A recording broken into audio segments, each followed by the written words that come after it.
mradi huu ambao unategemewa kama ambavyo tulivyosikia kwa mkandarasi mshauri ambao unategemewa kumalizika mwezi Julai, na kwa sasa uko katika asilimia 60 ya utekelezaji wake. Kwa sisi kama Mamlaka ya Viwanja vya Ndege Tanzania, tunachoahidi kwamba utakapokamilika tutaendelea kufanya uendeshaji mzuri kama ambavyo viwanja vingine ambavyo vinafanyika uendeshaji wake, na tutaendelea kutunza miundombinu hii na kuhakikisha kwamba tunajitahidi kwa kadri tunavyoweza kuongeza kuvutia mashirika mengine ya ndege yaweze kutumia kiwanja chetu cha Kigoma. Asante.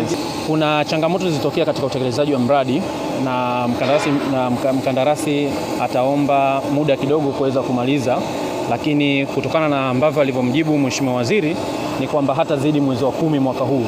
Kwa hiyo tutegemee kuanzia mwezi wa 11 tutakuwa tunaanza kutumia jengo hili jipya na zuri kabisa katika kiwanja chetu cha Kigoma. Mradi huu ni mmoja kati ya miradi minne ya viwanja vya ndege ambao kulikuwa na Sumbawanga, Tabora na Shinyanga. Na ni miradi ambayo ilianza muda mrefu na imechukua muda mrefu. Kulikuwa na sababu, kwa sababu mradi huu wakati unaanzishwa yote pamoja ilianzishwa na TAA, baadaye ikahamishwa kupelekwa TANROADS. Kwa utaratibu wa aliyetoa fedha, yani European Investment Bank, alikuwa kidogo analeta mashaka, lakini baada ya serikali kuliweka vizuri ndio mradi huu kaanza. Mradi huu hasa kwa hapa ulianza nafikiri kama mwaka 2000. Kulikuwa mvutano mkubwa baina ya TANROADS ama serikali pamoja na mkandarasi. Mkandarasi alikuwa anataka kitu kinaitwa price adjustment, maana yake aongezewe bei kutokana na kuwa mradi ulianza muda mrefu na ukachelewa kuanza. Sasa baada ya mazungumzo hayo mambo mengi yakafanyika vizuri na ndio mradi ukaanza. Na mradi unaenda vizuri, na mradi huu gharama yake takriban shilingi bilioni 51. Jengo hili la abiria litakuwa na uwezo wa kuchukua abiria takriban 400,000 kwa mwaka. Kwa wakati mmoja litakuwa na uwezo wa kuchukua abiria 500. Nafikiri sawa wataalamu.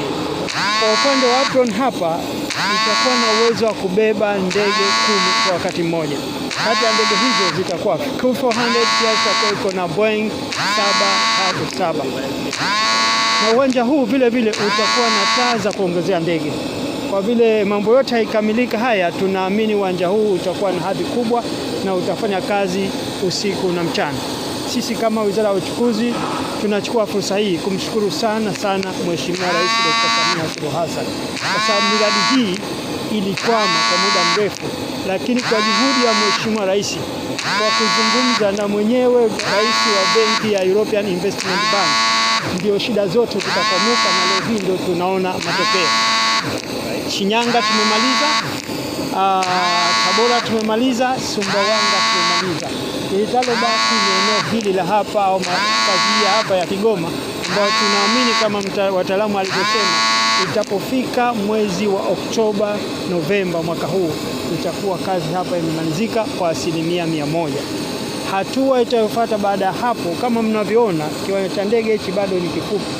Tuna mpango serikali kukiongeza urefu wa ndege hizi ili tuweze kuchukua ndege kubwa zaidi na kuifanya eneo hili la Kigoma kuwa ni kanda ya usafirishaji katika ukanda huu.